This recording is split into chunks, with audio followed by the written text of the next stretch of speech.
Every July, 32 NFL teams head to training camp with the shared goal of hosting the Lombardi Trophy. 18 weeks and 272 regular season games later, 14 teams are one step closer to that goal. And after another 12 playoff games, it all comes down to 2. Each Super Bowl has a unique draw and plenty of compelling storylines, but this year, it's different. You could argue there's more history on the line than in any other Super Bowl in NFL history, specifically with the starting quarterbacks for each squad. Let's talk about why. Before we get into today's video, just a reminder to hit that subscribe button. We're on the road to 1,000 subscribers, and every single one of you helps. Hope you enjoy the video. Let's get back to it. If I were to show you these two stat lines at the beginning of the season and tell you one of them was the defending MVP and Super Bowl champ Patrick Mahomes and the other was Brock Purdy, I'm sure most of you would have said, yeah, this is how that season will go. But that wasn't what happened. These two teams could not have had any different of a regular season. The 49ers were the NFC's number 1 seed. They averaged 398.4 yards of offense per game and scored a league-leading 61 offensive touchdowns. Their defense was 3rd in the league, allowing only 18.4 points per game while scoring 28.9 points per game. Aside from a small 3-game skid, they were arguably the most dominant team in football this season. The Chiefs, on the other hand, were uncharacteristically inconsistent. Their defense, though, was the bright spot, 2nd in the league in points allowed per game at 16.8, a tremendous improvement from the previous season. But their offense took a big step back.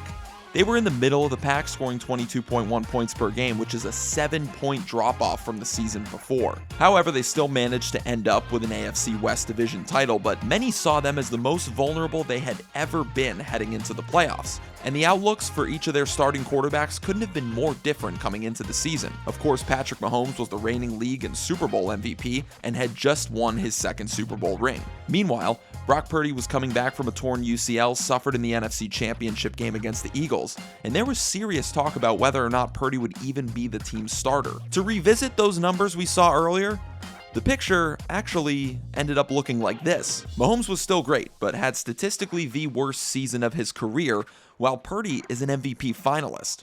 Purdy was arguably the game's best passing quarterback this year in terms of efficiency. We're going to look at a few different advanced statistics: EPA per dropback, passer rating, total quarterback EPA, and offensive team EPA per play. This will give us a good idea of just how efficient each quarterback was this season. You can see here, based on each of those statistics, this is where each of the two quarterbacks ranked during the regular season. Purdy's overall passing efficiency was on par with greats like Tom Brady, Peyton Manning, and Joe Montana. He was that good, while Mahomes was uncharacteristically more so middle of the pack in each of those statistics. Let's take a look at another statistic, as it's a big talking point coming into the Super Bowl. We know Mahomes can play against any type of defense, especially the blitz, but for all the talk about Purdy being simply a game manager, here's how their numbers looked in the regular season against the blitz. Again, this was the regular season.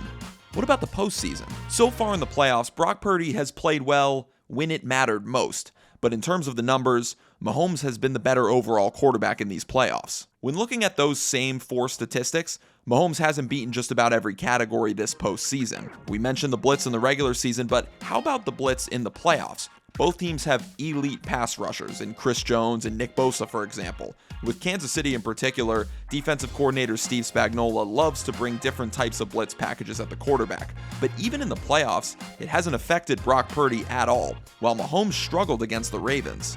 The question is, will that be a big factor come game time on Sunday? The difference in what both quarterbacks have on the line in this game couldn't be more different. Patrick Mahomes is fighting for his place in the history books.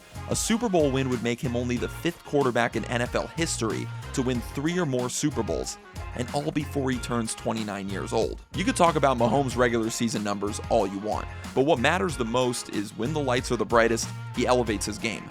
Every single time. It's his 4th trip to the Super Bowl in his first 6 seasons. A 3rd win would cement him as probably one of the 5 best quarterbacks of all time at 28 years old. Brock Purdy, on the other hand, is fighting for respect. When we talk about storylines, it doesn't get any better than Purdy's. He's the first Mr. Irrelevant to ever start a Super Bowl. But even after what he did in the regular season, even after leading the 49ers to an NFC Championship game in his rookie year, and now the Super Bowl in his sophomore year, some still aren't sold. Would a Super Bowl ring silence the skeptics? We'll see. Say whatever you want about the talent of Purdy's surrounding cast, but all he's done in his first 2 seasons is go 17-4 in the regular season as a starter and 4-1 in the playoffs, that only loss coming in a game where he tore his UCL. In his first 2 seasons, he's brought the 49ers to the NFC Championship game and now the Super Bowl. You know who else did that? Yeah, the guy he's facing. Patrick Mahomes. There are plenty of incredible storylines for Super Bowl 58 that go further than just the 2 quarterbacks, but what's special about their situation is whoever comes out on top, there's no doubt history is being made.